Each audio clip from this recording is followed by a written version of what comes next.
Hello and welcome to how to money with Shuja Qureshi. क्या आप stock market में invest करते हैं और क्या आपको स्टॉक मार्केट की समझ है?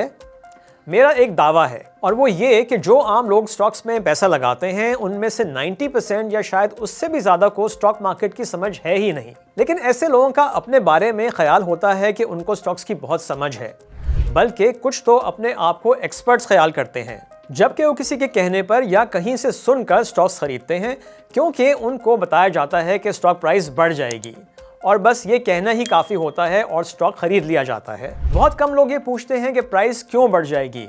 अब स्टॉक प्राइस बढ़ गई तो वाह वाह, और अगर प्राइस नीचे आ गई तो स्टॉक मार्केट को सट्टे की मार्केट कहा जाने लगता है। अब ये दावा मैं किसी सर्वे की बेसिस पर नहीं कर रहा, बल्कि अपने तजर्बे की बुनियाद पर कर रहा हूँ। मैंने अपने करियर में या तो मीडिया में काम किया है या फिर स्टॉक ब्रोकरेज फर्म्स में, जहाँ मैंने हर किस्म के क्लाइंट्स को डील किया है, जिनमें आम इन्वेस्टर्स और इंस्टीट्यूशनल क्लाइंट्स भी शामिल हैं।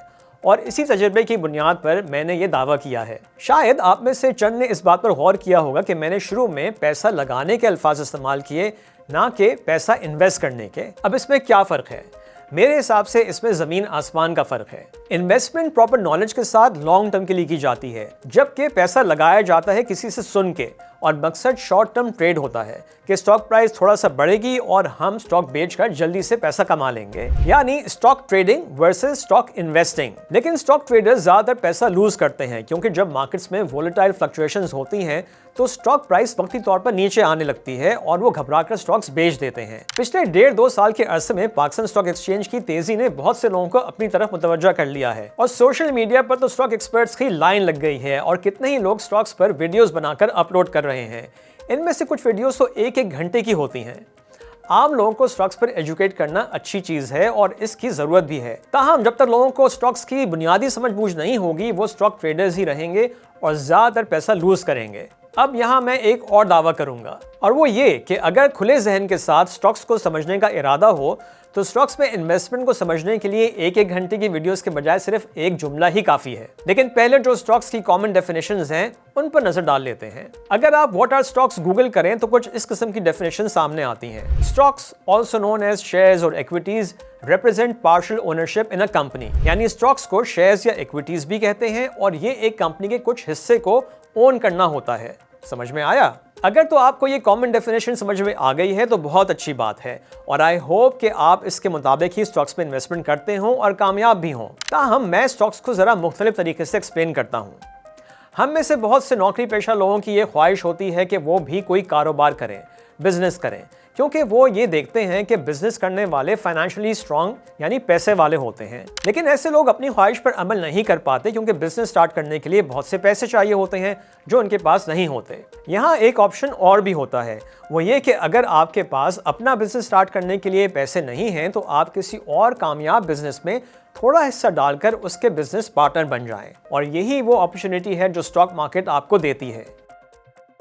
अगर आपको ये वीडियो पसंद आई तो अभी सब्सक्राइब करें। पाकिस्तान स्टॉक एक्सचेंज में भी कई 100 कंपनीज लिस्टेड हैं और आपका काम सिर्फ इतना है कि उनमें से कुछ अच्छी प्रॉफिटेबल कंपनीज को आइडेंटिफाई करें और इनके बिजनेस पार्टनर बन जाएं। और यही वो एक जुमला है जिससे आपको स्टॉक्स की समझ आ जानी चाहिए। अब जब भी आप किसी कंपनी का स्टॉक खरीदें तो इस इरादे से खरीदें कि आप उस कंपनी के बिजनेस पार्टनर बनना चाहते हैं। यहाँ एक दफ़ा फिर मैं अपने मेंटोर और दुनिया के सबसे कामयाब स्टॉक इन्वेस्टर वॉरेन बफेट के कुछ इन्वेस्टमेंट प्रिंसिपल्स आपसे शेयर करना चाहूँगा।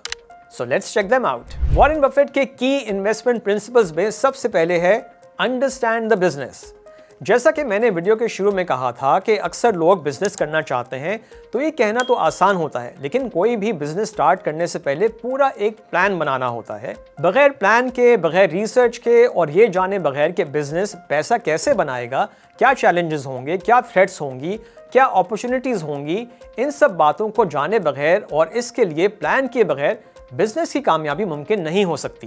तो इसी तरह जब आप किसी कंपनी के शेयर्स में इन्वेस्टमेंट करें तो उस कंपनी के बिजनेस को ज़रूर समझें, उस इंडस्ट्री के बारे में जानें, कंपनी की यूनिक एडवांटेज और स्ट्रेंथ्स के बारे में पता करें, कंपनी के बिजनेस को क्या थ्रेट्स हो सकते हैं जिससे उसको नुकसान हो सकता है, उनके बारे में जानें। इन शॉर्ट, कंपनी के बिजनेस के बारे में जितनी नॉलेज हासिल कर सकते हैं वो जानकर इन्वेस्ट करें। और इसमें एक अच्छी स्टॉक ब्रोकरेज फर्म जो स्टॉक एक्सचेंज में लिस्टेड कंपनीज पर रिसर्च कर रही होती हैं वो आपको ये इन्फॉर्मेशन दे सकती हैं।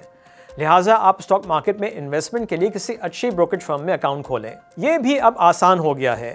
आप गूगल पर award winning brokerage firms of Pakistan search करें, उनके सोशल मीडिया प्लेटफॉर्म्स को ज्वाइन करके कुछ अरसे फॉलो करें और फिर डिसाइड करके अकाउंट खोल लें। वॉरेन बफेट का दूसरा इन्वेस्टमेंट प्रिंसिपल है लुक फॉर वैल्यू। इसका मतलब है कि उन कंपनीज के शेयर्स खरीदना जो प्रॉफिटेबल हों और फ्यूचर अर्निंग्स की बेसिस पर अंडर वैल्यूड हों। स्टॉक मार्केट्स में और खास तौर पर पाकिस्तान स्टॉक एक्सचेंज में ऐसी अपॉर्चुनिटीज अक्सर मिल जाती हैं। आज से तकरीबन 1.5-2 साल पहले पाकिस्तान स्टॉक मार्केट बहुत नीचे थी क्योंकि पाकिस्तान की इकोनॉमी मुश्किलात का शिकार थी और उसको IMF बेल आउट की जरूरत थी। और जैसे ही IMF से एग्रीमेंट की खबर आई, स्टॉक मार्केट बढ़ना शुरू हो गई। उस वक्त कुछ कंपनीज जो उन मुश्किल हालात में भी प्रॉफिटेबल थी वो अंडर वैल्यूड थी और वो एक अच्छा टाइम था उन कंपनीज में इन्वेस्ट करने के लिए। This brings us to Warren Buffett's third investment principle, focus on long term growth. जब भी कोई बिजनेस स्टार्ट किया जाता है तो वो लॉन्ग टर्म के लिए होता है। इकोनॉमी में अप्स एंड डाउन्स आते हैं और कोई भी बिजनेस जो उस इकोनॉमी में ऑपरेट कर रहा होता है वो भी उससे अफेक्ट होता है। इकोनॉमिक इश्यूज जब बेहतरी की तरफ जाना शुरू करते हैं तो बिजनेसेस भी रिबाउंड करना स्टार्ट कर देते हैं और फ्यूचर में बेहतरी की बुनियाद पर यानी लॉन्ग टर्म के लिए ये एक अच्छा टाइम होता है अच्छी कंपनीज में इन्वेस्टमेंट का। वॉरेन बफेट भी ऐसी कंपनीज में इन्वेस्टमेंट करना पसंद करते हैं जिनमें पोटेंशियल हो to sustain growth in the long term. Warren Buffett's fourth investment principle is evaluate management. किसी भी बिजनेस की कामयाबी या नाकामी का जिम्मा उसकी मैनेजमेंट पर होता है। मैनेजमेंट जितनी कैपेबल, ट्रांसपेरेंट और एथिकल होगी, बिजनेस उतना ही बेहतर परफॉर्म करेगा। लिहाजा इन्वेस्टमेंट करने से पहले मैनेजमेंट को भी इवैल्यूएट करना जरूरी है। Fifth principle is avoid market noise. Warren Buffett के मुताबिक अक्सर short term market movements emotions पर बेस्ड होती हैं रादर देन लॉजिक। लिहाजा वो मार्केट नॉइज के बजाय कंपनीज के बिजनेस की लॉन्ग टर्म वैल्यू पर फोकस रखते हैं। Let's look at Warren Buffett's next investment principle, diversify wisely. मैंने अपनी एक रीसेंट वीडियो में ओवर डाइवर्सिफिकेशन की बात की थी। वॉरेन बफेट डाइवर्सिफिकेशन की अहमियत को समझते हैं, ताहम उनके मुताबिक ओवर डाइवर्सिफिकेशन ओवरऑल अर्निंग्स को डाइल्यूट कर देती है। लिहाजा एक हाई क्वालिटी इन्वेस्टमेंट पोर्टफोलियो पर फोकस करना चाहिए जिसको मैनेज करना भी आसान हो। And last but not the least, Warren Buffett का seventh principle is never to lose money. Warren Buffett के 2 इन्वेस्टमेंट रूल्स बहुत फेमस हैं। Rule number 1 is never lose money and rule number 2 is don't forget rule number 1।